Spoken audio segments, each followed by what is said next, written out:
High বন্ধুরা, good afternoon. আগাম আপনাদের জানিয়ে দিচ্ছি গুড আফটারনুন। দেখুন বাগান থেকে কাঠ এনে নিয়ে এই ঘরটা মুছলাম, তারপরে এই ঘরটা মুছলাম, ঘর বারান্দা। ভাতটা হয়ে গেল, এই দেখুন এই ভাতটা হয়ে গেল। তারপরে মাছের ঝোল হবে, ঢ্যাঁড়স দিয়ে আলু দিয়ে, লালিন্টিকা মাছ দিয়ে তরকারি হবে, আর কুমড়ো আলু তেতো একটু হবে। ওই পাইপের দাঁড়ান দেখাচ্ছে, আমাদের এই পাইপের উনুন, এই যে পাইপের উনুন আছে,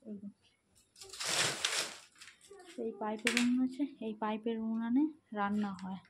ঘাম বেরিয়ে যাচ্ছে, রান্না তো করতে হবে দুপুরে খেতে গেলে, তাই না?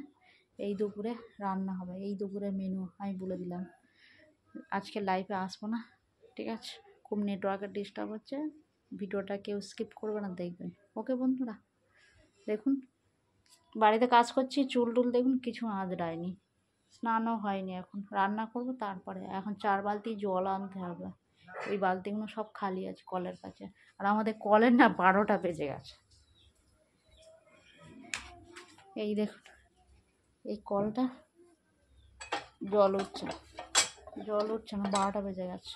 এই কলের এই বালতিগুলো সব ফাঁকা হয়ে আছে, জল ওঠে না, 12টা বেজে গেছে। কলের গরমকাল হলেই না আমাদের কলে আর জল ওঠে না। রান্না টান্না করে না 4 বালতি জল আনবো, তারপরে স্নান করবো, দেরি আছে।